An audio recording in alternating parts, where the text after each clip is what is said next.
తెలంగాణలోని కాంగ్రెస్ ప్రభుత్వం మంత్రివర్గ విస్తరణకు సిద్ధమైందా? ఆ దిశగా ఒడివడిగా చర్యలు తీసుకునేందుకు రెడీ అయిందా అంటే తాజా పరిణామాలను బట్టి చూస్తుంటే అవునని అంటున్నారు పరిశీలకులు. ఎప్పటి నుండో వినిపిస్తున్న మంత్రివర్గ విస్తరణ డిమాండ్కి తెరపడినట్లే అంటున్నారు. ఈ ఉగాదికి తీపి కబురు గ్యారెంటీ అని చెప్తున్నారు. మరి ఆశావహుల కల సాకారం అవుతుందా? ఉమ్మడి ఆదిలాబాద్ జిల్లాకు పదవి దక్కుతుందా? వాస్తి స్టోరీ.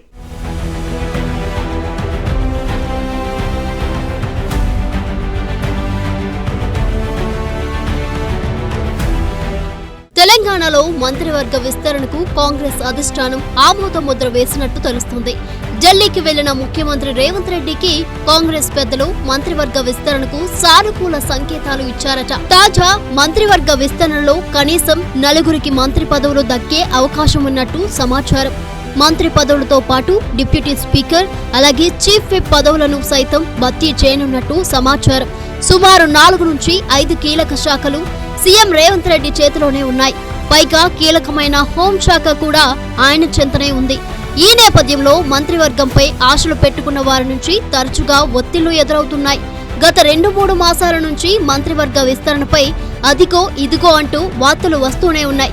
అయితే ఎప్పటికప్పుడు ఈ విస్తరణ లేదా ప్రక్షాళన వాయిదా పడుతూ వస్తుంది.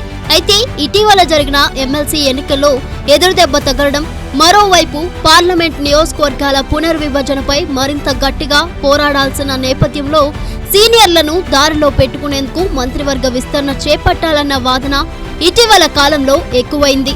దీనిని దృష్టిలో ఉంచుకుని తాజాగా ఏఐసీసీ అధ్యక్షుడు మల్లికార్జున ఖర్గే, పార్టీ అగ్రనేత ఎంపీ రాహుల్ గాంధీలు ప్రత్యేకంగా తెలంగాణ సీఎం, డిప్యూటీ సీఎం, పలువురు మంత్రులతో ఢిల్లీలో భేటీ అయ్యారు. వాస్తవానికి ఇప్పుడు ఇంత అర్జెంటుగా చర్చించాల్సిన అంశాలు ఏమీ లేనప్పటికీ ఈ సమావేశం ఏర్పాటు చేయడం గమనార్హం. దీంతో మంత్రివర్గ విస్తరణపైనే తాజాగా సమావేశం ఏర్పాటు చేశారని రాష్ట్ర స్థాయిలో చర్చ సాగుతోంది. పార్టీ ఇన్ఛార్జ్ కేసీ వేణుగోపాల్ కూడా ఈ సమావేశంలో పాల్గొనడంతో ఖచ్చితంగా మంత్రివర్గ విస్తరణపైనే ఈ చర్చలు సాగుతాయన్న విశ్వాసం వ్యక్తమవుతుంది. కాగా ఇప్పటికే మంత్రివర్గంలోకి చేరాలనుకునే వారి జాబితా పార్టీ అధిష్టానానికి ఎప్పుడో చేరిపోయింది. సీనియర్ల నుంచి జూనియర్ల వరకు సుమారు 10 మంది పేర్లతో ఈ జాబితా ఉండడం గమనార్హం. వీరిలో 2 మహిళల పేర్లు కూడా ఉన్నట్టు సమాచారం.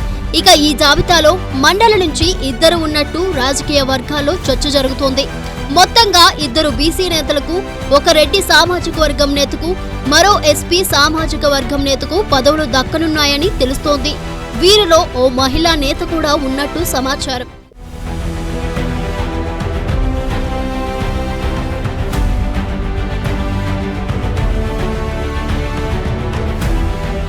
ప్రస్తుతం ముఖ్యమంత్రి సహా 12 మంది మంత్రులు ఉన్నారు.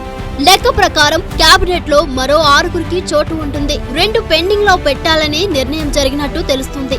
ఆ లెక్కన మంత్రి పదవి దక్కనున్న ఆ 4 ఎవరన్నది ఆసక్తికరంగా మారిందిప్పుడు.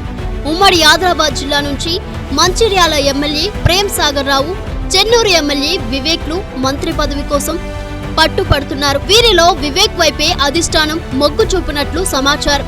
సామాజిక సమీకరణాలు, ఇతర అవసరాల దృష్ట్యా వివేక్కే మంత్రి పదవి ఇవ్వాలని హైకమాండ్ భావిస్తోందని తెలుస్తుంది. వివేక్ మంత్రి పదవి ఆఫర్తోనే బీజేపీ నుంచి కాంగ్రెస్ గూటికి చేరినట్లు తెలిసింది. అందుకే ఇచ్చిన మాట ప్రకారం తనకే పదవి వర్తిస్తుందని సన్నిహితులు చెబుతున్నారు.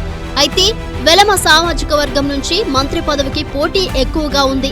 ఈ సామాజిక వర్గం నుంచి 3 ఎమ్మెల్యేలు ప్రేమ్ సాగర్ రావు, మదన్ మోహన్, మైనంపల్లి రోహిత్లు రేసులో ఉన్నారు.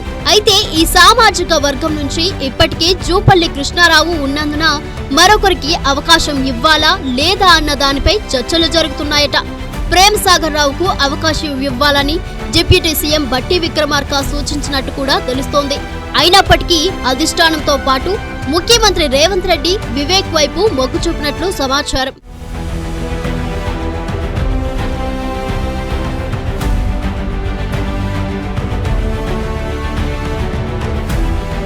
టఫ్ కాంపిటీషన్ నేపథ్యంలో రాజపూజ్యం ఎవరికి దక్కనుందో, అవమానాలు, అసంతృప్తులు ఏ రేంజ్ లో ఉంటాయో అనే దానిపై ఇప్పుడు కాంగ్రెస్ పార్టీలో జోరుగా చర్చ మొదలైంది.